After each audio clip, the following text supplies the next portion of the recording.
I'm retreating again from the cold and going to read you the second part of my short story. Excuse me, I've a touch of a cold. Of a walk to the Heather, dealing with how two sisters deal with a trauma of the past. What happened to us? Claire asked. We grew up. The reply now was sharp. I hate this contemptuous tone of yours. Oh, you can be so hurtful at times, tears stung at the back of Angela's eyes. For a few moments the sisters continued to walk in a strained silence. Then in a sudden wistful voice, Claire said, I used to love going to Gran's, especially on New Year's Eve. Remember that time Dad was late and we thought he'd forgotten to bring us? Yes, I do, Angela said, relieved at the change in Claire's tone. And we went without waiting for him. We took the bus and got wet walking up the avenue to the house, and just then Dad arrived. He was furious, Angela continued, when he saw us soaked to the skin and threatened to take us straight back home. I can't remember what happened after that, except that we somehow managed to stay the night. You burst into tears and drew yourself into Gran's arms. I did not, Claire smiled sheepishly. You did so, Angela smiled too. You were determined, little miss, when you were young. You could twist everyone around your little finger when you put your mind to it. Don't exaggerate, Claire blushed.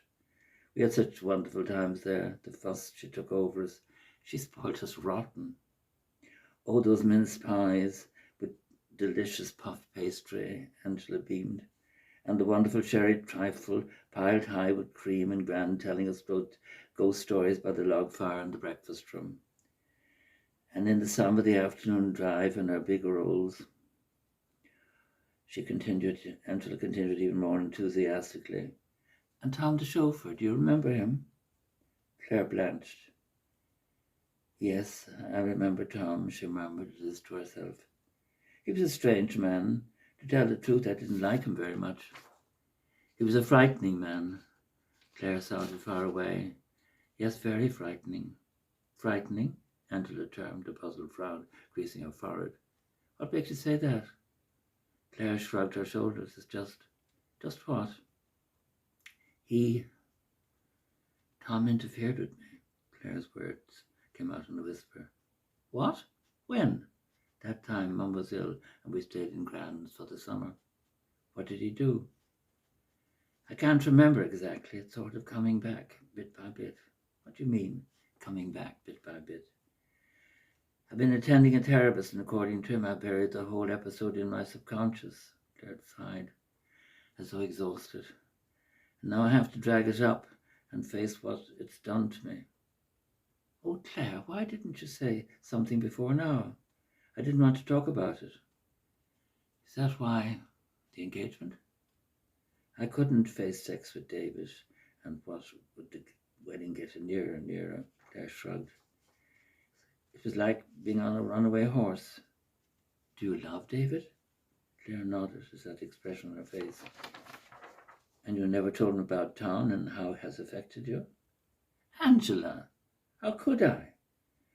I couldn't talk about it to anyone I knew, not even to you. The sessions with the therapist are bad enough as it is. They leave me absolutely drained and as sick as a dog afterwards. You have no idea what it's like forcing myself week in, week out to remember what happened and how I felt at the time, then trying to come to terms with it. Claire stopped and absentmindedly kicked a stone along the path. I haven't managed to do that yet. What persuaded you to go to a therapist in the first place? I think I'll end there. Okay? Finish it tomorrow. Take care. Have a good day. Let's hope it gets a little warmer. God, I hate these. This cold weather has come at such a blast, temperatures have dropped about over 10 degrees. Anyway, I'm not going to ramble on about that. Okay, take care. Bye.